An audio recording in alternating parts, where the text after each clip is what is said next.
There we go. There we go. Okay. It's very targeted right now.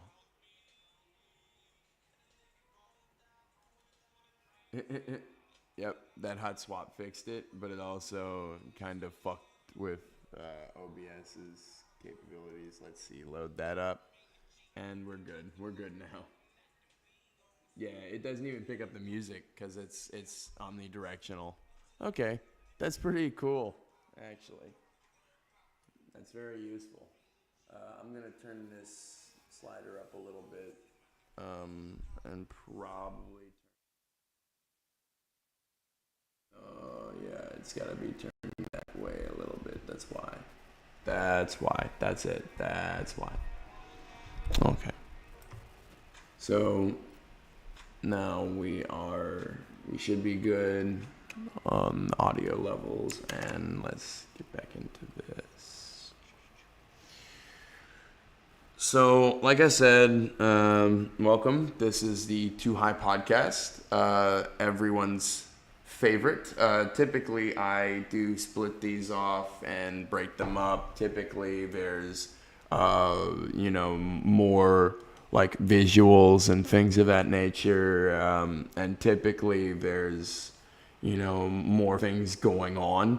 But this is just, a little bit more simplistic because I'm just getting things set up on this machine. So we're gonna check out and do a kind of shorter, hopefully 40 to 45 minute ish live stream here. This is gonna be the first actual live form of this because typically I do have it on a delay.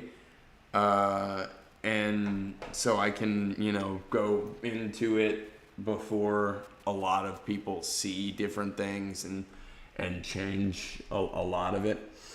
And that's why we ended up scrapping a lot of the one that me, Josh, Vincent, and Ryan did because there was not much we could save there. Vincent got way too high, way too fast, and kind of destroyed that stream. But anyway, so we're gonna start with a little bit of news. For those that know how I typically get my news, this is how I typically get my news. I'm gonna go ahead and zoom this in and pull back here, scale that back, boom, and pull this down there. And we are good. And so the interesting situation is that Trump is now at odds with his own Department of Justice with this. Because I remember there was a DOJ imperative that said that ICE is to stop traffic stops. So I'm not. Obviously, the right wing isn't reporting on this at all. It kind of just sucks. I'm gonna go blind spot for the start of this. Iran oil sanctions, yada yada, cryptocurrency sectors. This is gonna come with the start of war, and that's kind of why the right wing is reporting on it. It's a very large part of their distraction model. Then, of course he is. I think this is pretty obvious why the left is not reporting this and why the right is.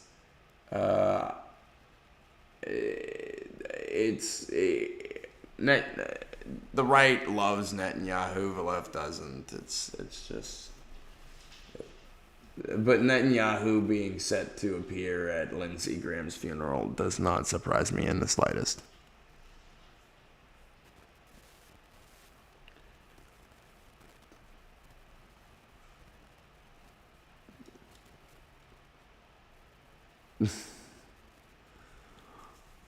That's funny.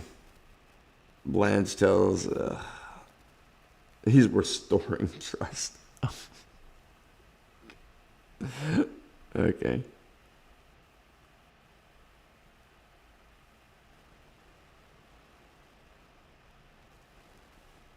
Huh. This is interesting. Hold on. Gambling addiction quickly or preserve revenue. I feel like that's a loaded one.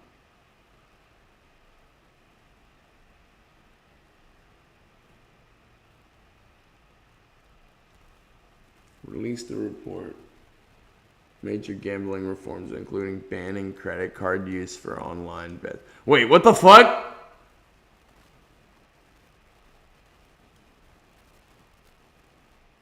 What? You're making online bets with credit cards.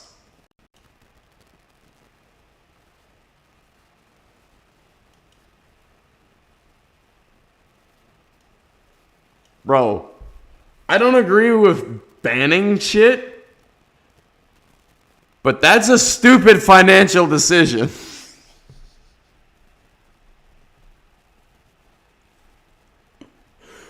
What the fuck? You know what?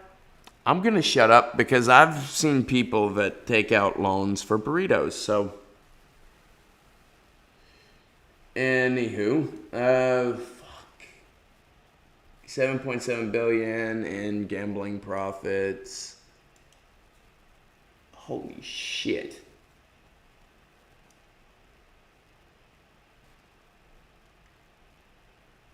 For reveals industry, blah, blah, blah. I still don't. I don't agree with the practice of banning that. I do think it's ridiculous that you would do that, but to each their own.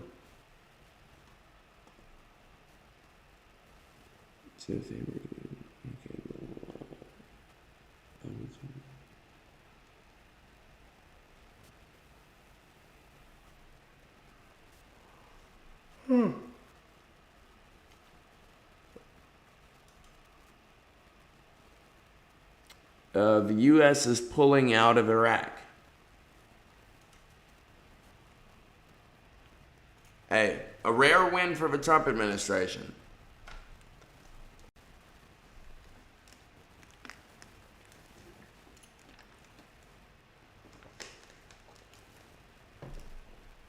You gotta give it to him where you give it to him. Just like Bubba.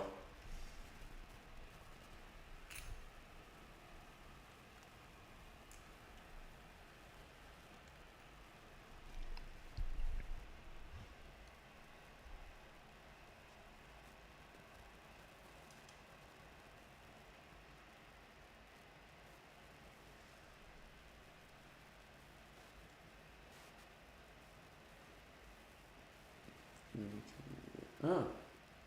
You know, I'd believe that. I mean, you know, that makes sense. That makes sense because typically they would, yeah, local cars. They don't want Chinese EVs getting more ground.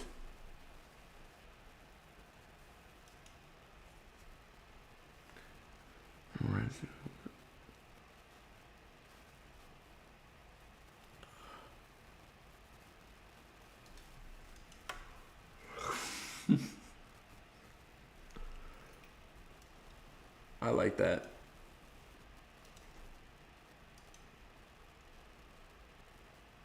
House Republicans plan to get okay. So they are still working on the SAVE Act.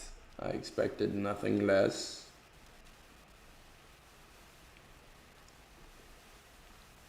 Makes sense.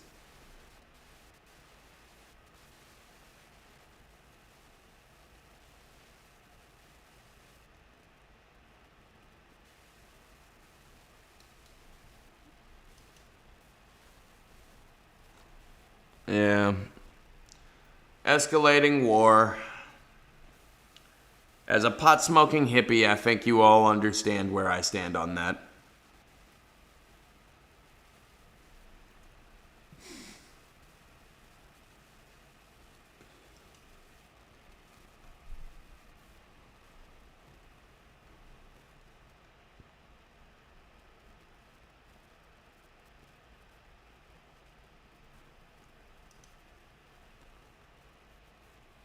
Toronto festival shooting raises safety fears, even as gun violence. See, this is my thing. Is that crime overall, from a statistical point of view, has gone down. Right? All across the board, it has. People are just doing less crime in the West than they did before.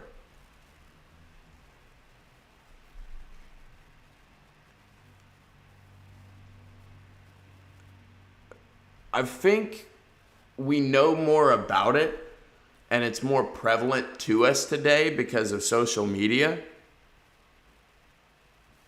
that it really becomes a major part of our lives, even as it's reducing in its overall veracity.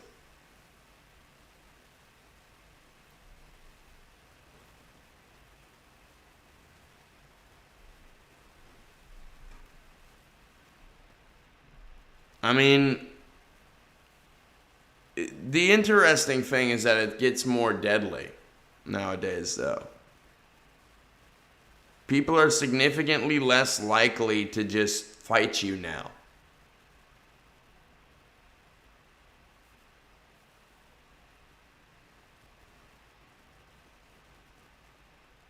I mean, that's just it. In the modern day, they're not going to fight you, they're just going to shoot you. Crime statistics have actually been going down since the 90s, and I'd say it probably has something to do with that.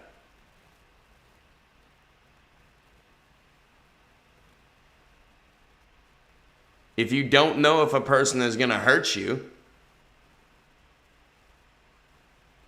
you're way more likely to be fucking careful around them.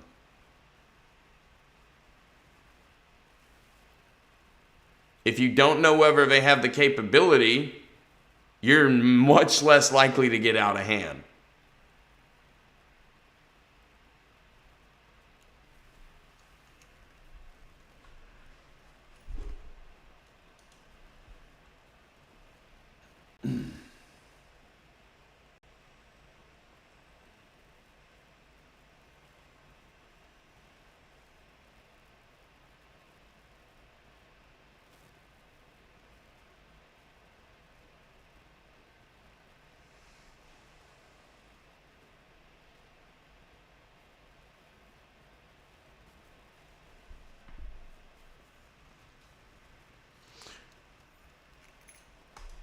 Gold has come down in price, which is an interesting win for the administration. Maybe Bondi will start talking about the Dow being over 50 again. But, I mean, oil has rebounded slightly. I've noticed it as I pass the gas stations whenever I go, to work lately, things like that. It's rebounded by maybe about 10 cents down here. It's still about $3.50 a gallon.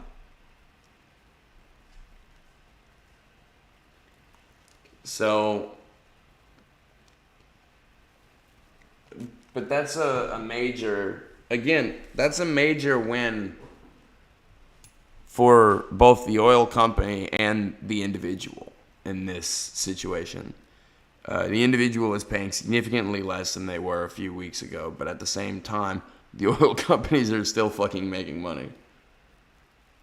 Because a quick reminder is that U.S. oil companies actually take quite a lot to make profitable. And it's a gamble every time a refinery or an oil company processes oil.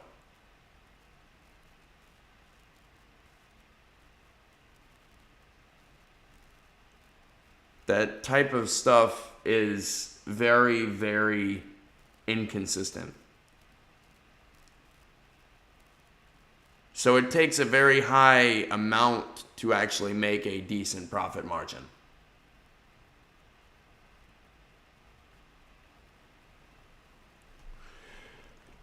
But the interesting thing here, though, is that oil is also slipping, though. I mean, 350 is significantly cheaper than it was a few weeks ago. And so that inflation outlook is only going to stay good for a certain amount of time. Soon, oil starts slipping as gold is slipping.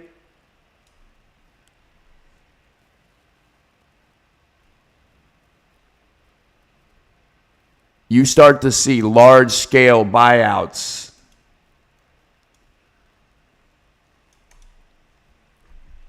And that's a problem.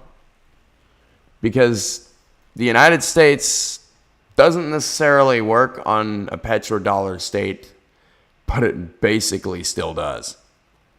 It requires constant demand of its currency all across the world.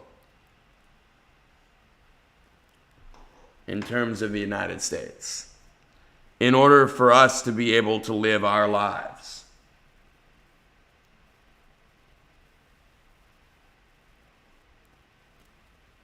The United States has essentially been tapping the entire world.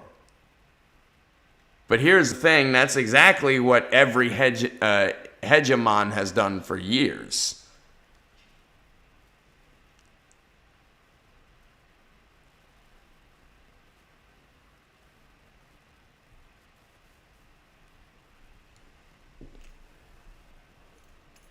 This is why I believe in localized governance. The bigger and more powerful the government, the more likely they are to abuse you.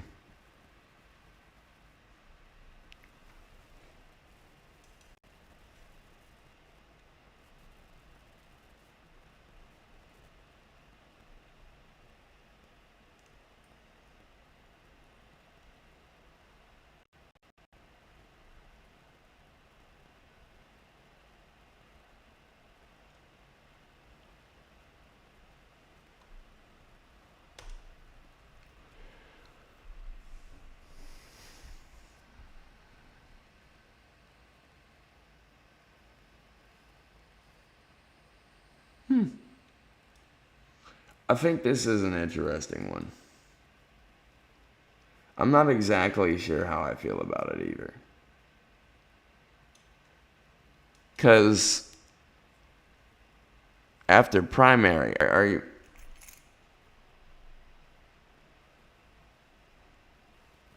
Okay. And I can see why this was reported by left-wing sources. That makes a whole lot of sense. It clears it up within the first few lines. Yeah, mail-in ballot irregularities, mail-in balloting. Mail-in ballots were discovered after primary date. 32, the election was won by like 8,000 votes. It's an irregularity, but it's not enough to really do anything, and it's not a widespread one. And Democrats are playing this off because they lost this one.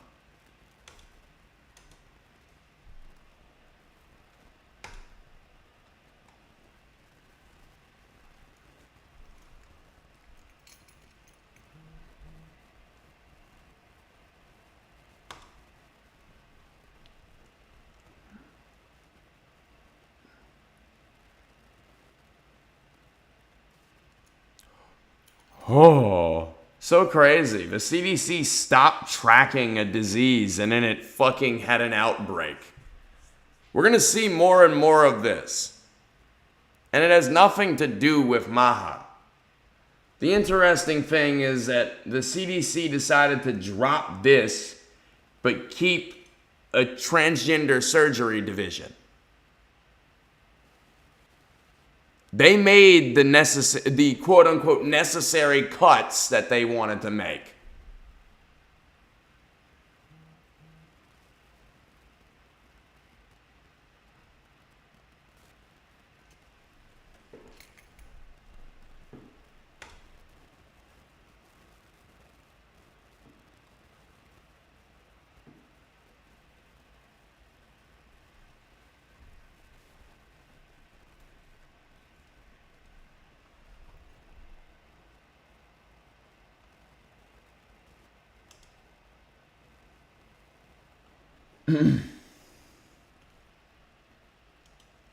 So let's go ahead and pull this up, and boom, boom, boom, boom.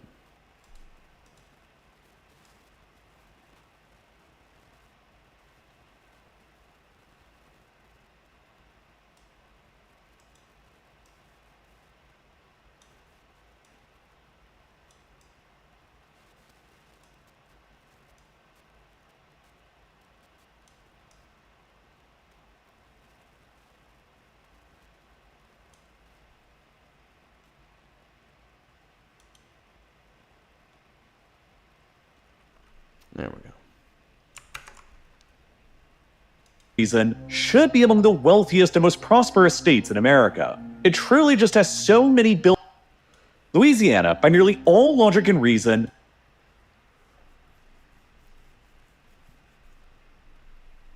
By the way, thank you to Miss Jane Faustine for sending me this video. I did already watch this, and it really hit very, very hard. It brought me to tears initially, and I kind of wish I had a face cam for this. But it did bring me to tears whenever I initially watched it on my Twitch. So shout out to her for this video. It was very impactful. It's a very, very heavy video for me as a Louisianian. And before I get into the marijuana, because that's going to be a major part of, saving Louisiana as a whole. Unfortunately, it's going to have to be. But outside of that, this video is going to be a very big identifier for me personally going forward in a lot of what I do from a personal standpoint in the state of Louisiana. So I really want y'all to kind of pay attention. I'm going to break it down. I'm going to go through it kind of like I used to do with the students in college and in high school. And so we're going to go ahead and, just get into this and break it down a little bit. Should be among the wealthiest and most prosperous states in America. It truly just has so many built-in advantages going for it that it would be hard for an outsider who's never heard of Louisiana before to imagine any other outcome. In southern Louisiana is the delta of the Mississippi River, which drains out the largest river system of the North American continent that spans roughly 41% of the total territory of the United States. Throughout this vast, interconnected river system exists the largest continuous network of inland navigable waterways that can be found anywhere on the planet, enabling river barge trade from as deep in the interior as Minneapolis, Omaha, Kansas City, Nashville, Louisville, Cincinnati, and Pittsburgh, all access to the global ocean through the delta in southern Louisiana. Historically, whoever controlled the delta of this river system in Louisiana controlled the access to and from this entire built-in system of inland continental river trade, which is why New Orleans, built about as close to the mouth of the river as was physically possible, became such a large and influential city since it could facilitate all of this trade between the interior and the outside world, offering up warehouses and storage solutions for riverborne cargo to transfer on. Now, that first point, New Orleans being built as close to the mouth of the river as possible, isn't really true anymore. They've built up homes along the southernmost banks. Most of them are on stilts, though, and they're kind of more being taken over by water each and every day. So those are more along the lines of kind of Venice type shit. To ocean-bound cargo and vice versa. New Orleans was once the third largest city in the entire country back in 1840, and it was the largest city in the American South for the entire nation's history until the 1950s, when it was surpassed by Houston. All on its own, Louisiana frequently ranks as one of the top producers in the country of multiple agricultural products. Basically, the entire state is located on top of a massive salt deposit, which is why Louisiana almost always ranks as the #1 or 2 salt producer in the country. The state is usually the 3rd largest producer of rice and the 2nd largest producer of sugarcane in the US as well. And even more importantly, Louisiana is one of the epicenters of the American oil and gas industry due to the state's location nearby to the huge offshore fields in the Gulf of Mexico and the massive oil fields in Texas, along with its ability to handle shipments throughout the interior within a... Now, I got to give a little bit of context to this, though, because we do produce a significant amount of crops in Louisiana, but quite a lot of those crops do not produce a whole lot of money for the state of Louisiana. Most of those crops end up either going to the Fed through some FDA program or to some small business or large business conglomerate in which they almost pay nothing in taxes.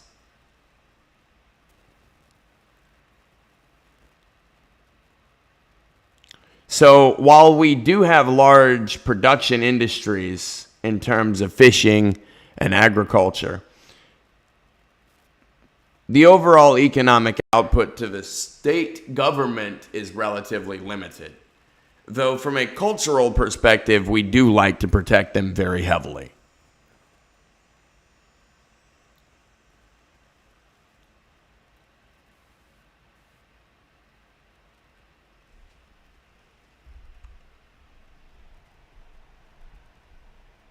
Mississippi River Delta. Louisiana possesses the 2nd largest oil refinery capacity of any state, capable of refining roughly 3.3 million barrels a day. Nearly 1 in every 5 barrels of oil that gets refined in the US takes place in Louisiana, and when including the nearby offshore... And this is also the same thing with the oil industry. We give a significant amount of handouts directly as a state to the oil industry, though, and that's why they come here.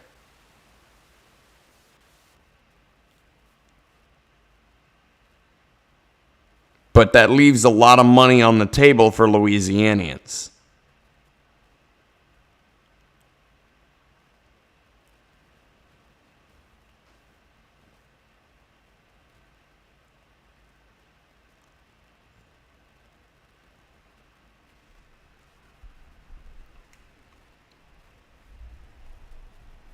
oil fields in the Gulf, Louisiana is one of the top 10 producers of crude oil in the US as well. On top of that, Louisiana is one of the top 3 largest producers of natural gas in the country as well, producing roughly 10% of all the natural gas in America. Even more importantly, Louisiana completely dominates the country's liquefied natural gas or LNG export capacity too. Roughly 2/3 of all American LNG exports to the outside world currently takes place through Louisiana, primarily from massive LNG export terminals in the state like Sabine Pass, Calcasieu Pass, Cameron LNG, and Plaquemine LNG. This isn't only because of Louisiana's proximity to the Gulf of Mexico. You know what the interesting thing is about the liquefied natural gas, though? Is it's not a big job producer.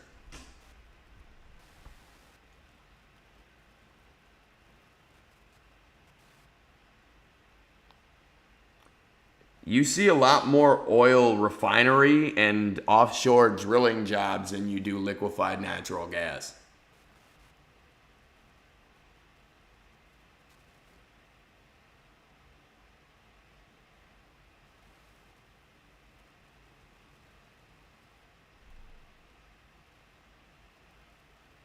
And the LNG jobs, when you can get them, are good. Really fucking good. But they're few and far between. I mean, that's kind of the same complication that a lot of people typically have with the data centers in Louisiana. They're going to employ people, but they're going to employ high-level people only. Likely, a lot of them won't be Louisianians.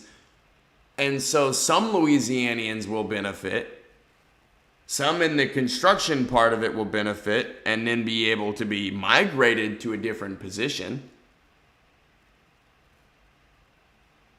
But those are high-level skilled positions, and honestly, a lot of Louisianians are not skilled enough to do that labor.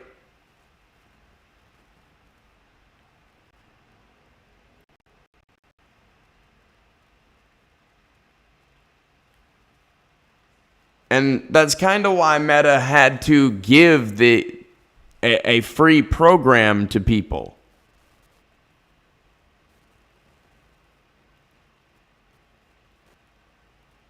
Because Louisianians just don't have the qualifications necessary in most situations to be able to handle these large language models.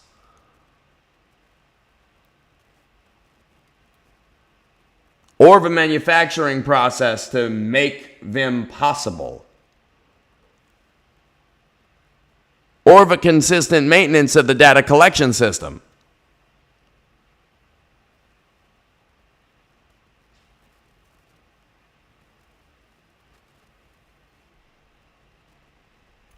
So, I mean, the same thing goes for LNG, really.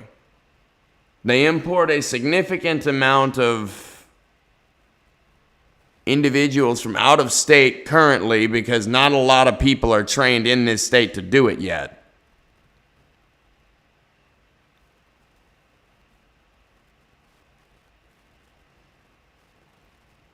Now, that can be a good thing or a bad thing. Because they might do it better, they might do it worse.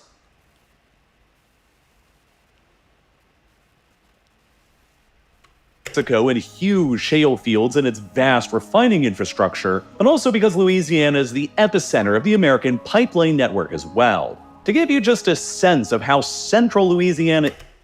Yes, and this is again why the whole pipeline thing with the Keystone XL was such a massive project. I still agree with the project, even if I disagree with the concept. I disagree heavily with the concept of using eminent domain, but I do believe that the Keystone XL pipeline was a good idea. From a understanding of how we ship oil, it significantly reduces the likelihood of truck explosions being the cause of that. Then on top of that, thinking about it like this, trucks use oil. As they drive oil, two places to put the oil in the ground.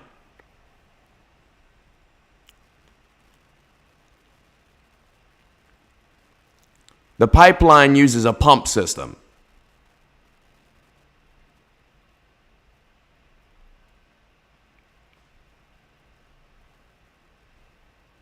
With limited to no electricity required.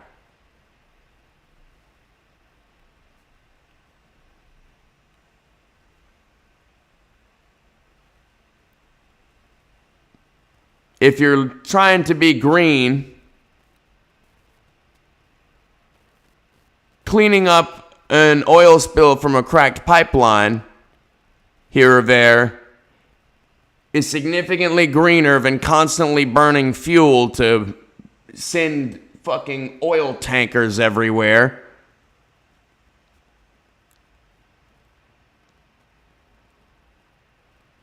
And having them explode.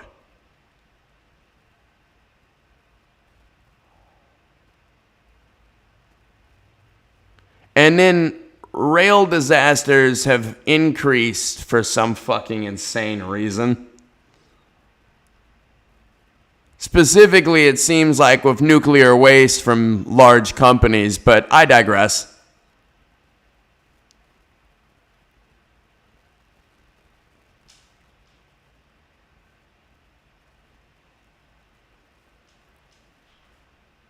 So I'm not sure exactly how much I trust that either.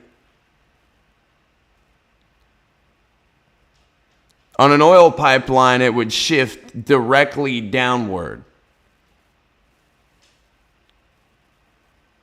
there would never be any human error.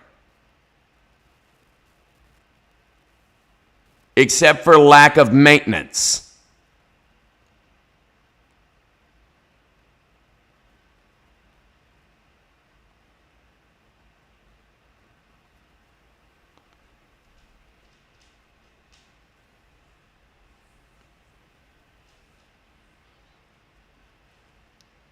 It just makes no sense.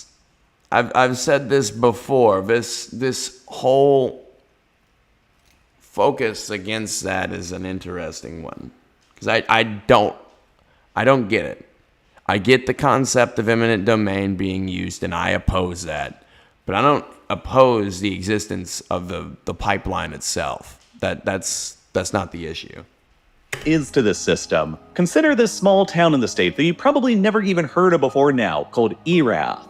Erath is home to the Henry Hub, a critical junction point where 11 different interstate pipelines from all across the country converge at. It is Yeah, and you'll see a lot of the little pins, the little like orange and black pins in the ground. Those are pipeline markings in Louisiana.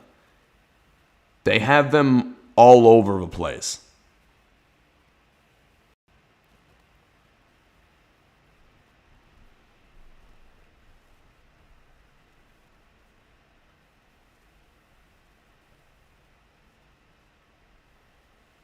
where the price of natural gas for the entire North American market primarily gets set at. And it's also the starting point for most global LNG pricing formulas as well. All of these pipelines enable natural gas to be carried into Louisiana from across the country and then liquefied for export on ships to go across the world. A critical component of American geopolitical power in the 21st century that since 2024 has helped to enable the United States to become the largest exporter of LNG in the world. Aided by all of these advantages, Louisiana is also among the largest producers of chemical products in the country as well. The state is generally regarded as the second largest producer of chemicals in the country, primarily concentrated along an 85-mile-long industrial corridor of the Mississippi River between New Orleans and Baton Rouge, home to more than 150 He's going to mention what this is called. Petrochemical plants that accounts for nearly 25% of all petrochemical production in America. This stretch of the Mississippi River is home to the largest concentration of refineries and petrochemical plants anywhere in the Western Hemisphere. So much so that its more generous nickname is the Silicon Valley of petrochemicals, producing roughly $80 billion in output annually. Huge in... Now, for context, you just heard $80 billion annually. The entire budget of Louisiana is half that.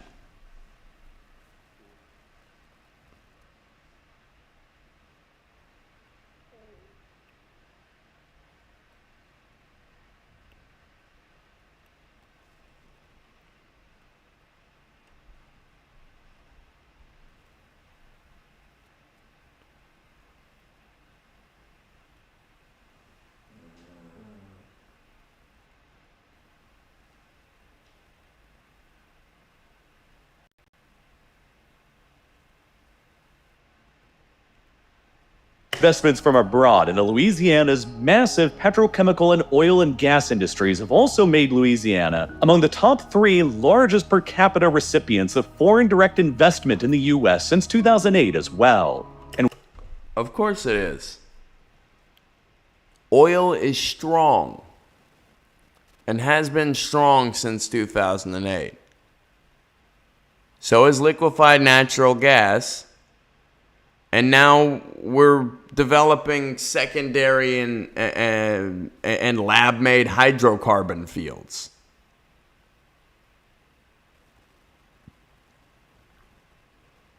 Louisiana is continuing the push into an energy-based future. The only thing is they're not pushing away from petrochemicals. They're just making petrochemicals more efficient.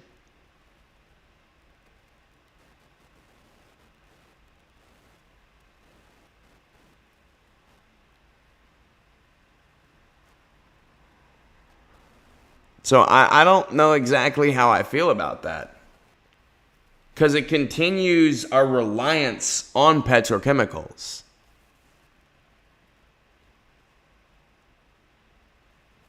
Which is a major problem long term.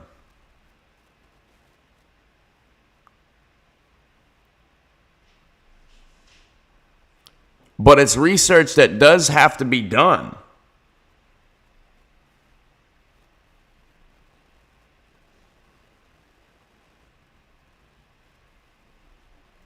So I mean, it's kind of iffy to me. I definitely don't believe we should be giving them nearly as many benefits as we do.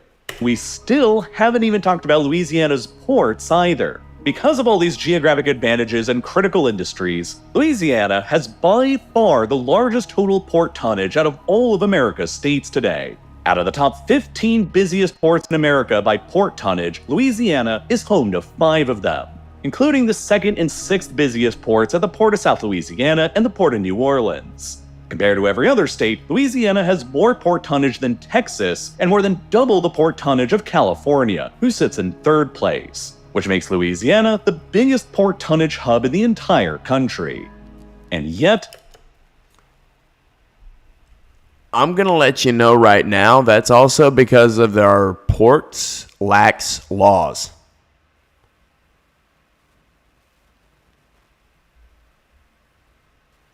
Whenever I was up in Michigan, I actually roomed with what was mostly just port and dock workers. They get paid twice as much.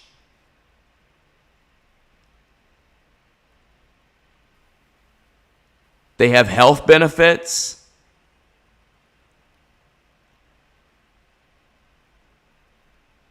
They get 401ks.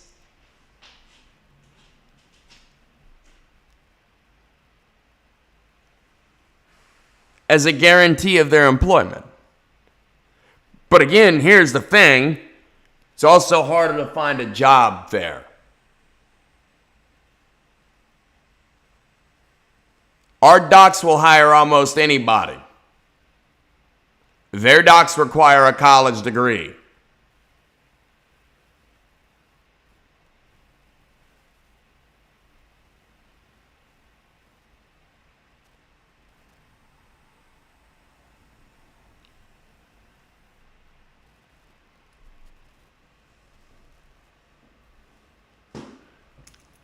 There's a very big difference. Whenever a company pays more for a person, they're going to want that person to be more dependable. In the private sector. In the public sector, it really doesn't matter. Nobody gives a fuck. As long as you kiss the right ass.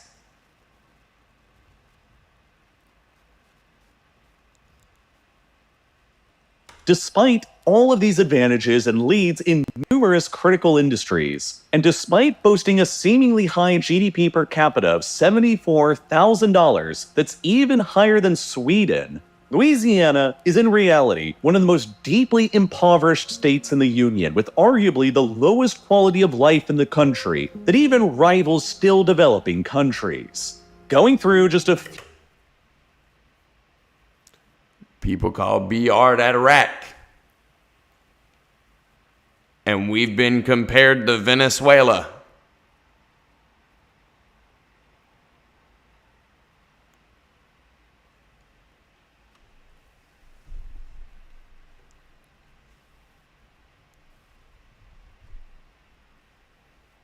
of Louisiana's quality of life rankings, the state currently, as of 2026, places 45th in the nation in infant mortality rates, 49th in the nation in maternal mortality rates, 46th in overall violent crime rates, including 47th in property crime and 50th in homicide rates, 47th in overall life expectancy, 48th in food insecurity, with nearly 18% of households classified as food insecure, 48th in median house. Yeah, I fall under that classification right now, technically.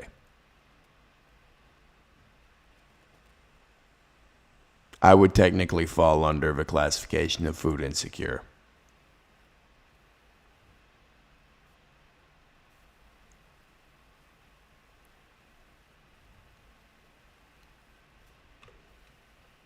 household income, and dead last 50th place in multiple other categories, including poverty rates, with nearly 1 in 5 Louisianans living beneath the poverty line, which is double the national average. 50th place in incarceration rates per capita, with more than Yes, and a major part of that, I don't know if he mentions it, I don't remember, but a major part of that in our state is for-profit prisons.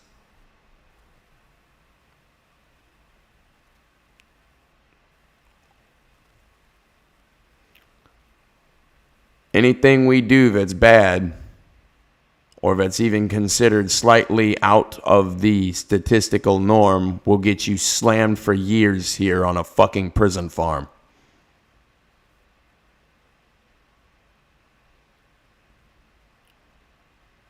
You know what's funny though?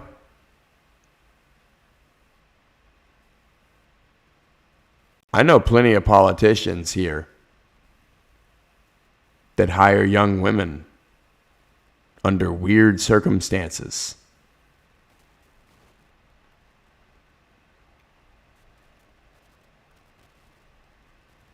They need to be looked into. And they should be in prison. Not the people you actually put in prison for marijuana in this state.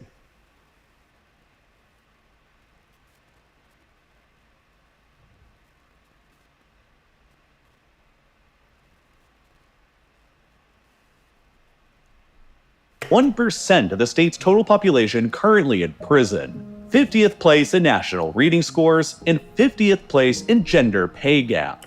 Now, our national reading scores have gone up. We are currently 47th in national reading scores. Our national mathematics scores, we are 45th. But I want to tell you, I educated for a little while, good 6 months. They asked me to cheat and I refused. They asked me to rip direct parts from fucking tests to make sure that students got good grades on those tests.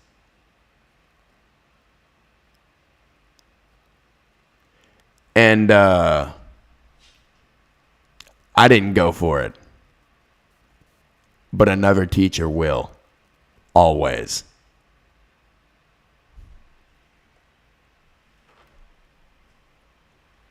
So, part of having a strong, vibrant, democratic republic is an intelligent populace.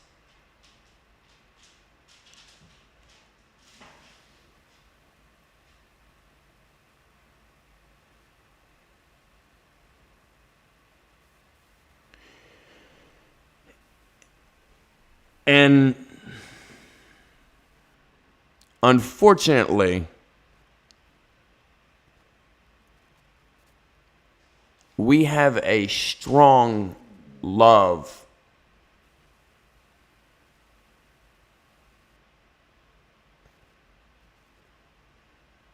that bodes on ignorance in this topic all across the country.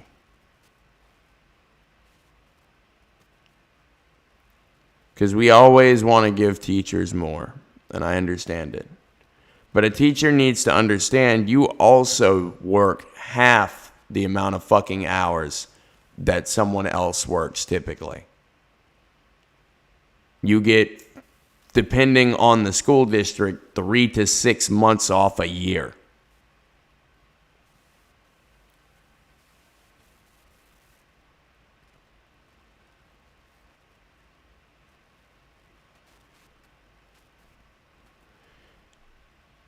And most of them make between $40,000 and $70,000, depending on the area.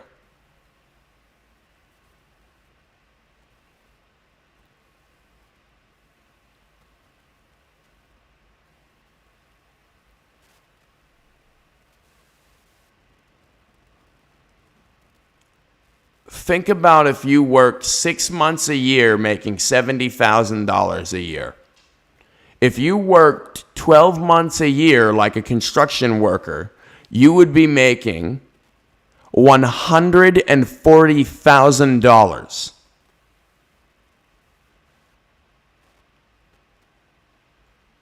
Teachers are not underpaid.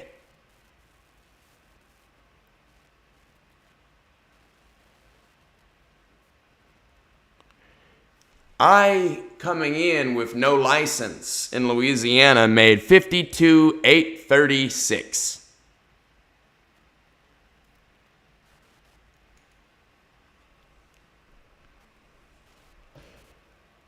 But I had 4 degrees.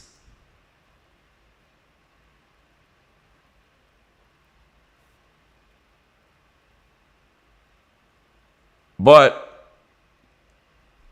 I talked with one of my coworkers, and she said she came in at like 48 like 20 years ago. So roughly that's about the starting salary in Louisiana for a state employed teacher.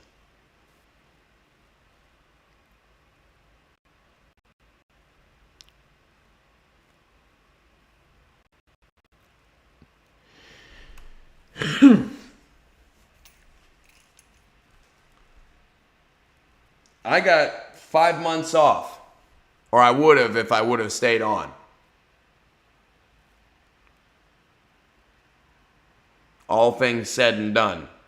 Weekends, holidays. Then on top of that, if I work the summertime, I get overtime pay.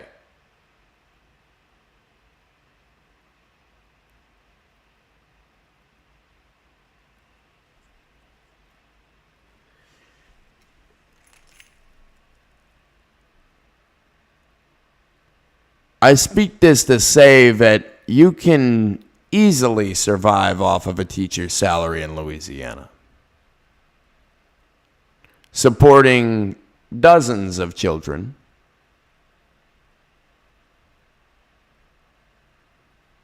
and probably a bunch of people from all over the world.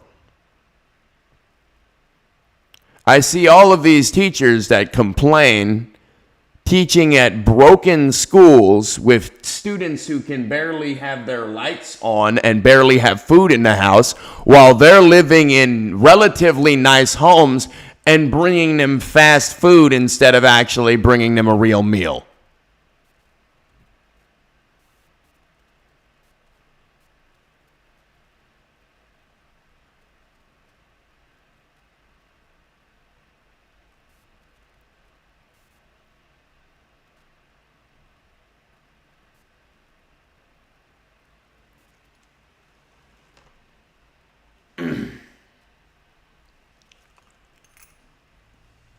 Teachers make way too much and complain way too much.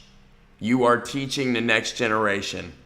Don't do the same thing that your parents did and complain about them every day.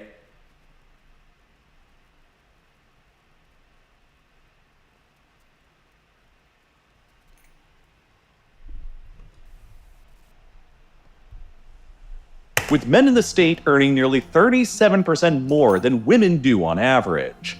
US News, which ranks all 50 states for the best ones to live in every year based on 47 different measured metrics, consistently ranks Louisiana dead last in 50th place as the worst state in the country to live in year after year. I can explain that. Corruption, development, overexploitation. And the culture is beautiful. And I would recommend anybody come take a trip down here, please. Enjoy it so much you never leave. We need the people. We need the fight.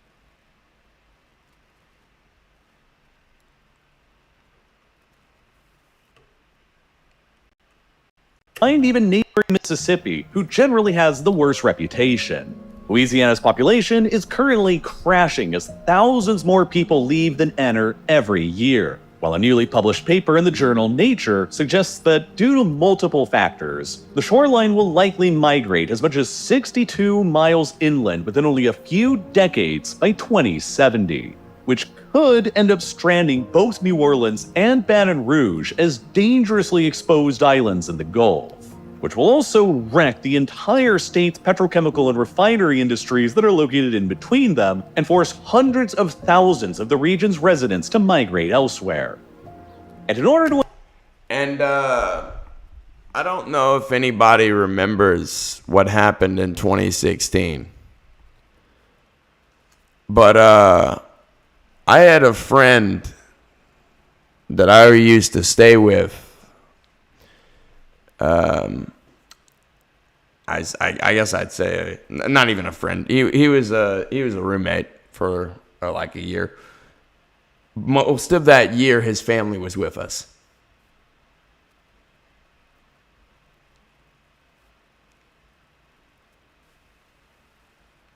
Most of his family was from Laplace, a city just west of New Orleans.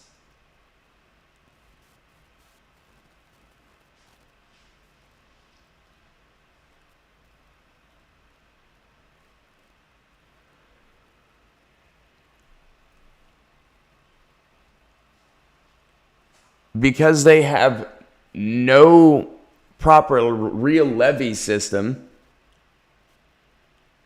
the flooding destroyed everything.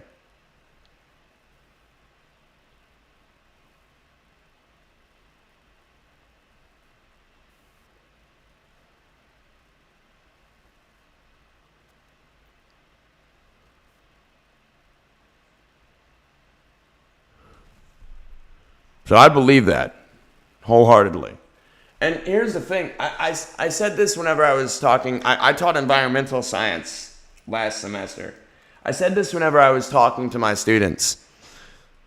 We went over the storms, the recent storms in Louisiana, and I discussed their frequency. And they noticed something.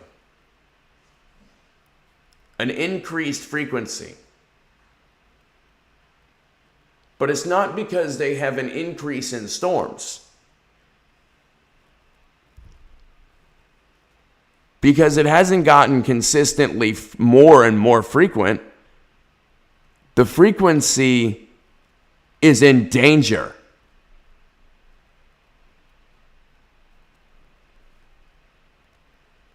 They haven't gotten more frequent in time period. Gustav was to 2008 as 2012 was to 2016.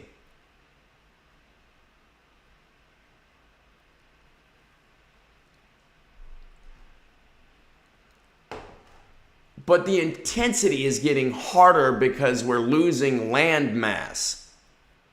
So the actual storms are pounding harder.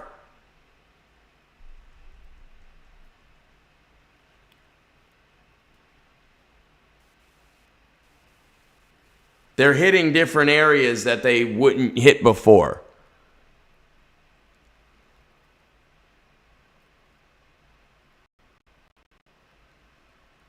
Lake Charles, anybody? They're swerving more inland because they're not hitting the Gulf like they used to. Because Louisiana is losing so much land mass. Asheville, North Carolina, anybody?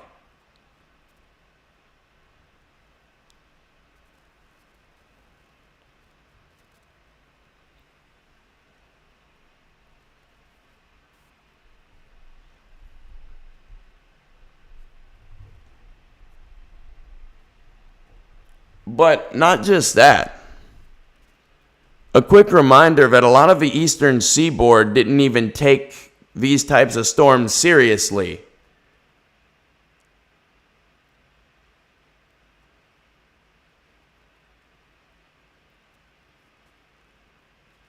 The way that we used to treat ice and snow is how they treat these storms.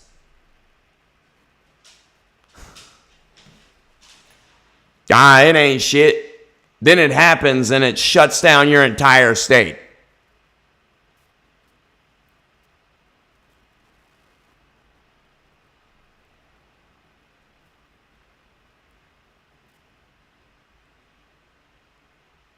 Because we all think we're bigger than the next man. Until someone really bigger than us shows that we're not bigger than anybody.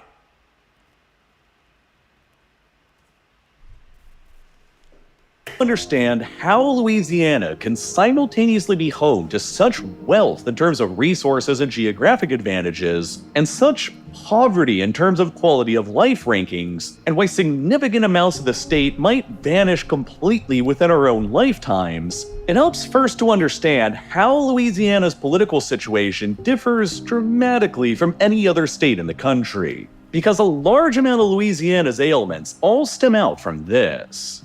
The basic thing that you need to understand is that Louisiana is still being administered effectively as a colonial resource extraction economy that's only been adapted for the modern age. The whole state is basically run by and for a variety of industrial supercorporations, much more so than any other state in the country is. There's an organization called Good Jobs First that maintains a subsidy. It is such that libertarians are now wanting heavy regulation on Louisiana's oil industry.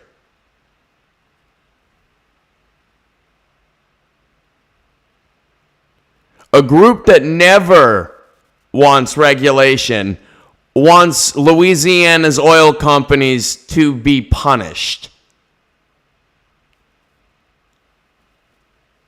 Primarily because they're doing immensely evil shit. We still want a government that does shit.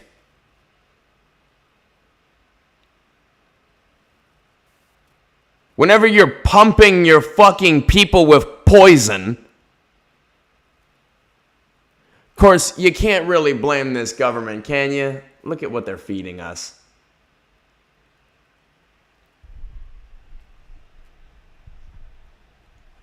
Tracker database online, which tracks the amount of publicly disclosed corporate subsidies within each state given to companies since around the 1990s. Based on their provided data, I adapted it to display the amount of corporate subsidies given out by state on a per capita basis shown here. And let me put it like this. Do you want to know why Louisiana has to give out such subsidies? Because our politicians steal all our money, so we're completely fucking underdeveloped.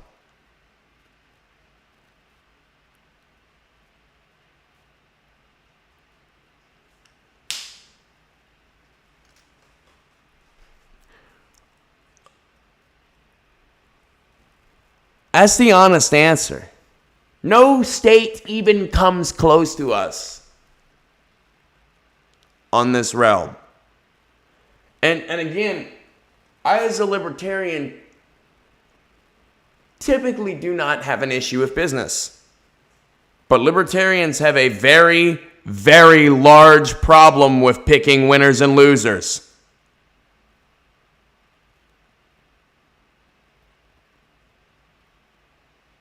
This is absolute insanity. It's asinine. This is the state of Louisiana deciding that the oil industry matters more than its own people.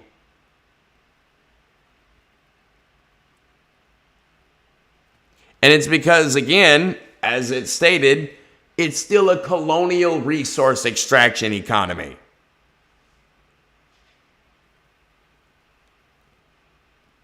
On the right and on the left, he won't mention it in this video, but I'll tell you what it is. It appeals to the wealthiest in society to come and do their stupid debauchery.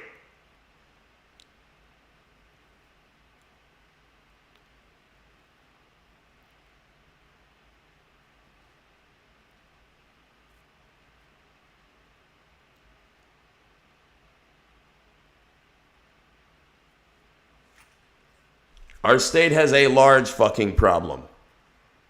And it will only get worse. Vote Davis. And you'll notice at the very top of the list the huge anomaly that is the state of Louisiana. On a per capita basis, Louisiana hands out dramatically more corporate subsidies than any other state in the country does, to the point where it's truly in a league of its own. Louisiana hands out nearly twice the amount of corporate subsidies per capita as the states in second and third place do. And another reason that we hand out such corporate subsidies, by the way, is because we also have the highest licensing requirements. We have to continue handing out these subsidies.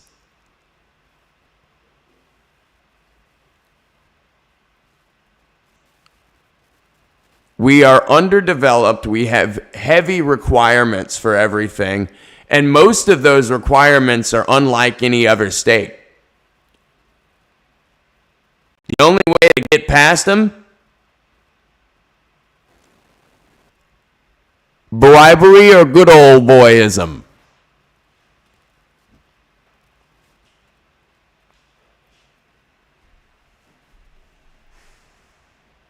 And they're not the same thing.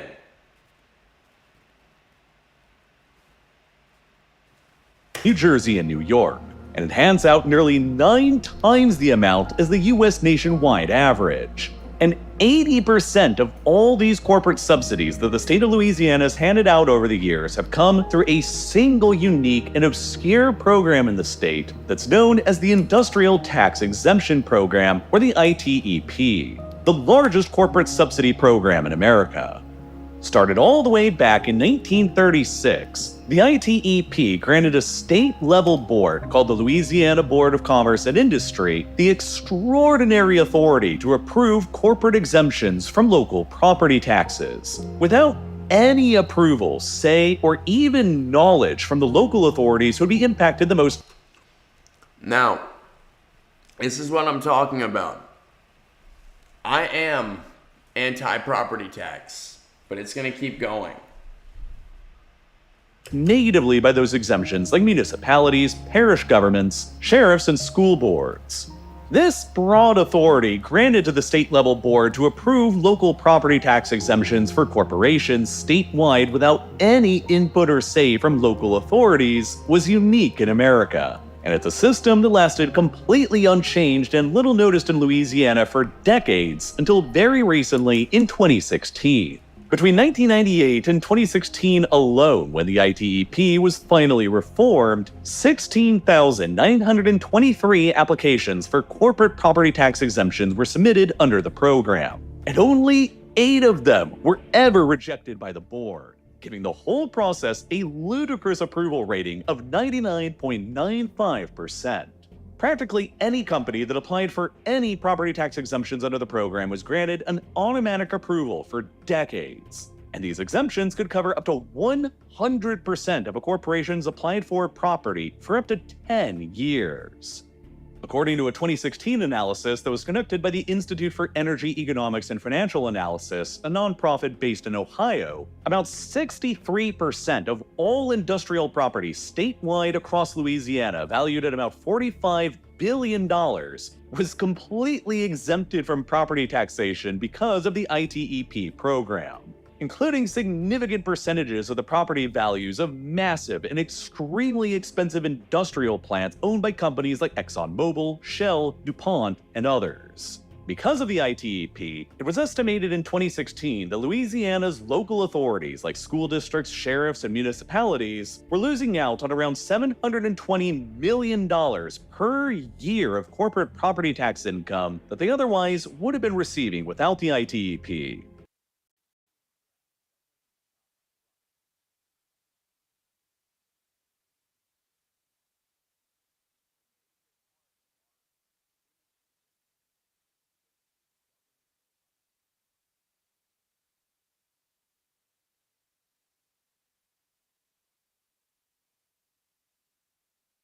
That was hundreds of millions of dollars every single year being kept by the industrial.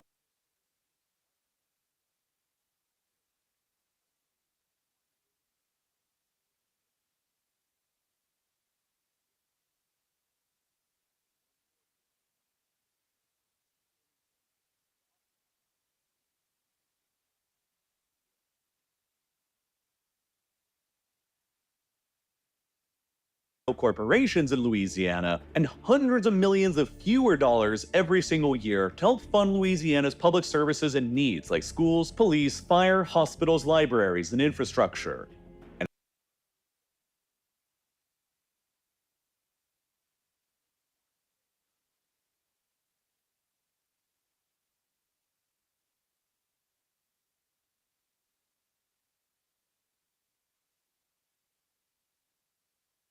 It's a policy that continued unabated with no say by any local residents or authorities for 80 years in the state between 1936 and 2016. Since 1998 alone, it's been estimated that the ITEP has ultimately cost the state of Louisiana roughly $20 billion in missed out local property taxes, which, as you can imagine, has left the state's schools, infrastructure, police, and other public services critically underfunded relative to other states. And, of course, there has never been any comparable policy to exempt Louisiana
residents from their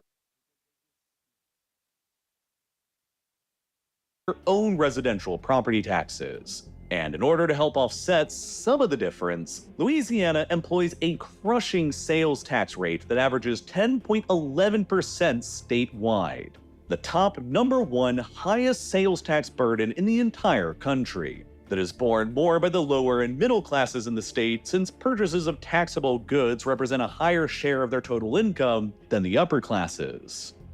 In 2016, the ITEP was theoretically reformed in Louisiana to finally give local authorities the ability to approve these industrial property tax exemptions and on their own terms, giving local residents some theoretical ability to determine what goes on in their own communities for really the first time in modern Louisiana history. However, many of the giant industrial corporations in the state immediately initiated a heavily funded lobbying campaign that has continued since then, which is pushed for convincing local school districts, municipalities, and other local governing bodies to grant them automatic approvals to ITEP applications anyway, which has proven to be quite successful for them. Many of the parishes in Louisiana have since then simply agreed to automatically approve all future ITEP applications sight unseen. A review of 336 post-2016 applications to the ITEP in Louisiana revealed only 15 cancellations and 4 withdrawals, showing that even after the reform, the ITEP has still been able to maintain a 94% approval rating for every piece of corporate property that gets submitted, meaning the local entities across the state are still being deprived of massive amounts of revenue they need to offer basic amenities and services to their own residents.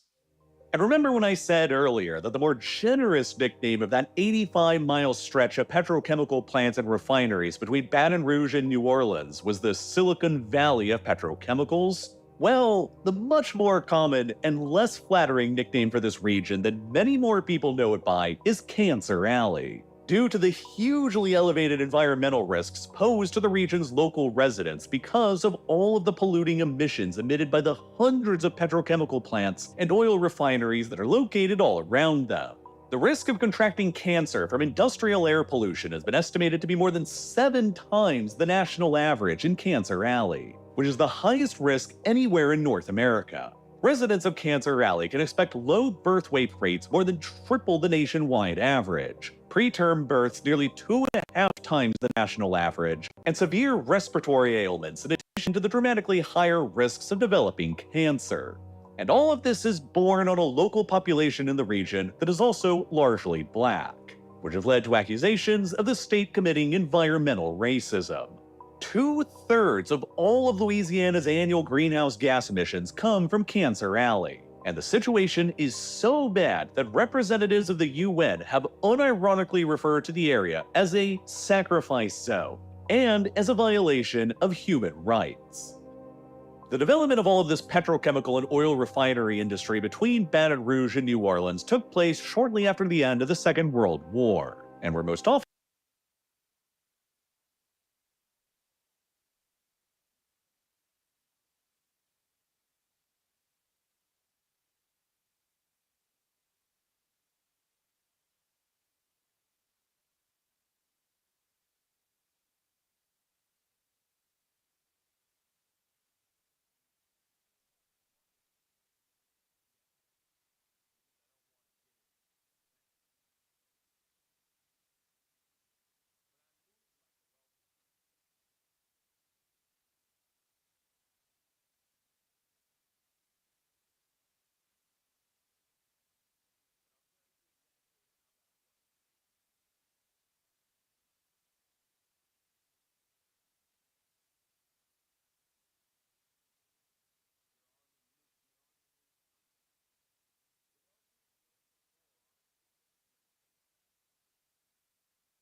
been placed on former plantation sites directly adjacent to communities with significant or majority black populations. One particularly egregious case happened in 1969, when the DuPont Chemical Company built a chloroprene rubber manufacturing plant in the town of Reserve, St. John the Baptist Parish, Louisiana. In 2015, the plant was sold to a Japanese chemicals company called Denka. The area immediately adjacent to the DuPont Denka plant has been recognized by the EPA as having a likelihood of its residents contracting cancer from air pollution more than 700 times the national average. And it is, notably, located directly next to an elementary school and multiple residential neighborhoods.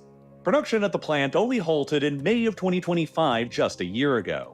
but not because of any federal lawsuits, which were all dropped against the plant a few months previously by the Trump administration. For decades, the EPA, the Louisiana state government, and particularly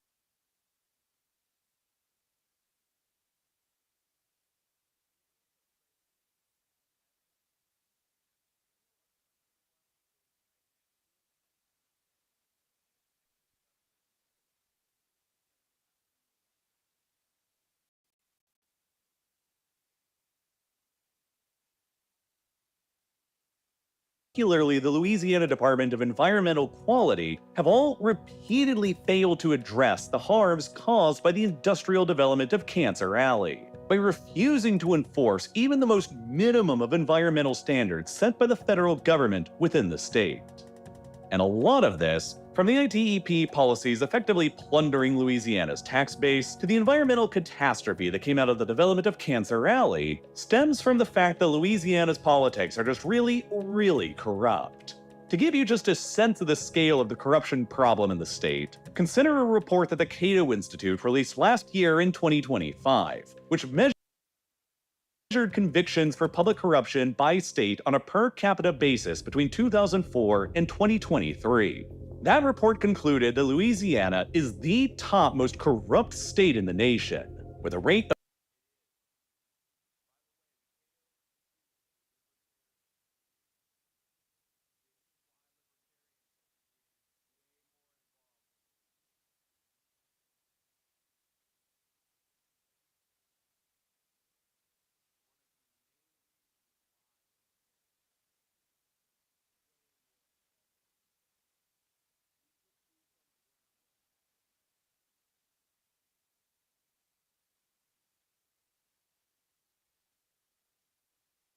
of per capita public corruption convictions that is about double or worse than every other state in the country, other than Montana, South Dakota, and Kentucky, which are Louisiana's closest corruption competitors. In Louisiana, though, the public corruption is historically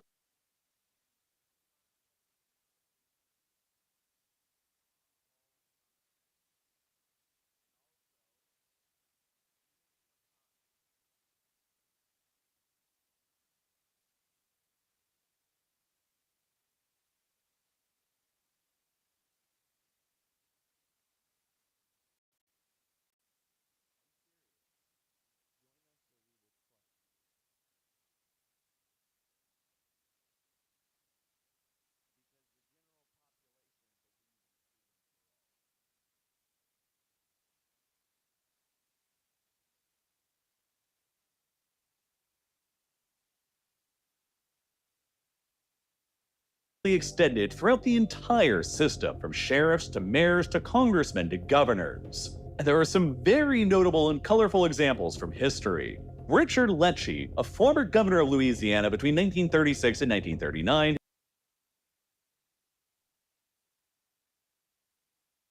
who was the first one to introduce the ITEP in the state, resigned in disgrace over corruption by the Trump administration.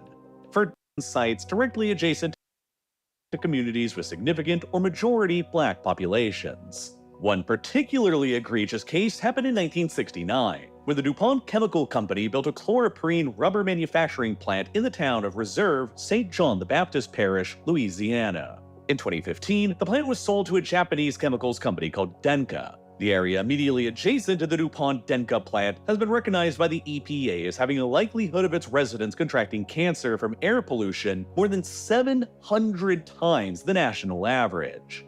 And it is, notably, located directly next to an elementary school and multiple residential neighborhoods. Production at the plant only halted in May of 2025, just a year ago, but not because of any federal lawsuits, which were all dropped against the plant a few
few months previously by the Trump administration.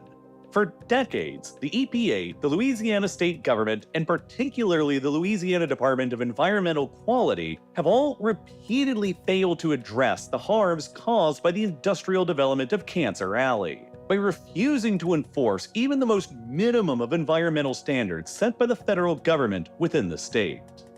And a lot of this, from the ITEP policies effectively plundering Louisiana's tax base to the environmental catastrophe that came out of the development of Cancer Alley, stems from the fact that Louisiana's politics are just really, really corrupt.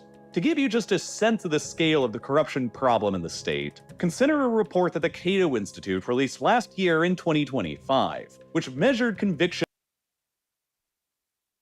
for public corruption by state on a per capita basis between 2004 and 2023.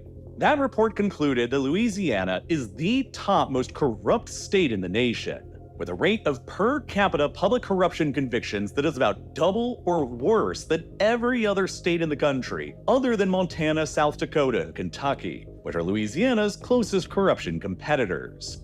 In Louisiana, though, the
public corruption is historically extended throughout the entire system, from sheriffs to mayors to congressmen to governors. And there are some very notable and colorful examples from history. Richard Lecce, a former governor of Louisiana between 1936 and 1939, who was the first one to introduce the ITEP in the state, resigned in disgrace over corruption allegations, and he was eventually convicted of mail fraud in 1940 that involved a scheme with a dealer selling trucks to the state's highway department at exorbitantly inflated prices and then giving Lecce personal kickbacks. His successor to the governorship, Earl Long, was charged with embezzlement himself but never convicted. And in more modern times, there's the case of Edwin Edwards, who served as the state's governor on and off 4 times between 1972 and 1996.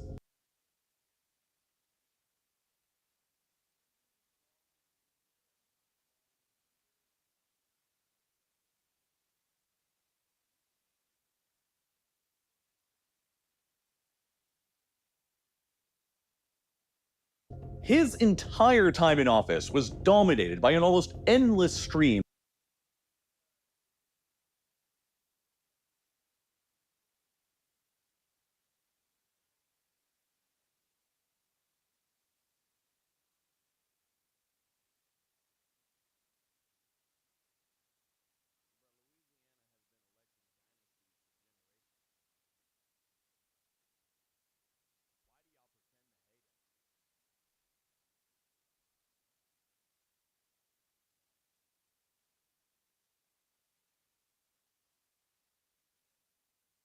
of criminal investigations. But he was finally convicted on felony racketeering, money laundering, extortion, and wire fraud charges in 2001 and served an 8-year stint in prison. While serving his final term as Louisiana's governor in the 1990s, Edwards and his associates came up with a scheme to transform the state's riverboat casino licensing system into essentially a bribery machine.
Applicants to the program were pressured by Edwards into paying him personal bribes for his approval, which were conveniently relabeled as consulting fees. In one particular case, the then owner of the San Francisco 49ers, Edward J. DeBartolo Jr., paid Edwards a $400,000 bribe in exchange for being granted a riverboat casino license, something which he later pleaded guilty to doing in court. And perhaps most infamously in recent Louisiana corruption history was William Jefferson, who maintained an 18-year-long career representing his district in Louisiana in the U.S. House of Representatives, until the FBI initiated an undercover investigation into him in 2005 under allegations that he was accepting bribes by businesses in order to advance their interests. During this investigation, Williams accepted a $100,000 cash bribe from an undercover FBI informant. Then, during a subsequent raid of his house, 90,000 of those exact same dollars were discovered stashed away in his freezer, hidden in a box of pie crusts. Ray Nagin, a former mayor of New Orleans for years between 2002 and 2010, was convicted on more than 20 counts of bribery and fraud after he left office, including a scheme that netted him a free source of granite that supplied the countertop business he ran on the side. And as recently as 2025, another former mayor of New Orleans, LaToya Cantrell, who served between 2018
and 2026, was also indicted on corruption charges relating to her alleged usage of public funds to facilitate a romantic relationship with one of her own bodyguards.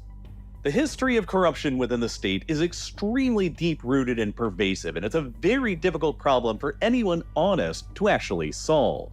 The sheer scale of this corruption in Louisiana has long been one of the biggest roadblocks holding the state back from achieving its potential.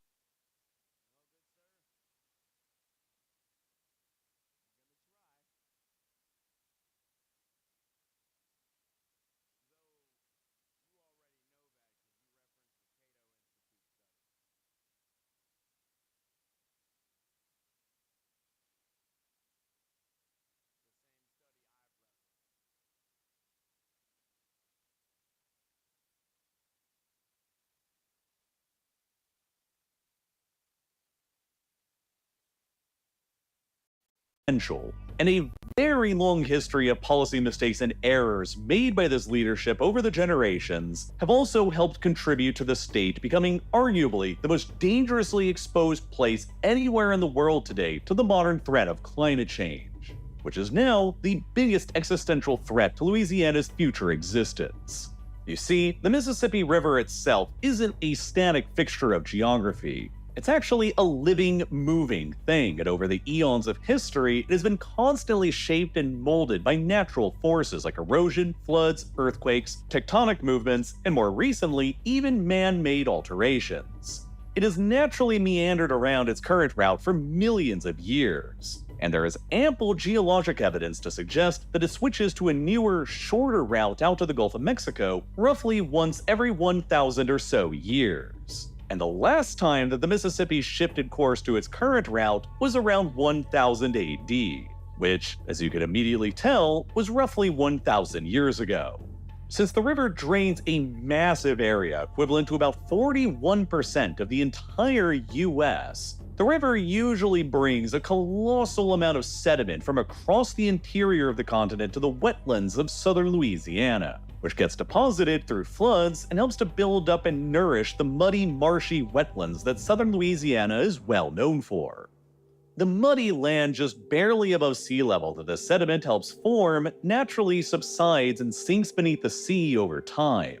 But historically, there was a natural balance in place in southern Louisiana where the amount of new sediment getting deposited through the Mississippi River building new land, along with the rate of new plant growth that was anchoring and protecting that new land from erosion, was higher than the rate of natural subsidence, which resulted in thousands of years of continuous land growth in the region.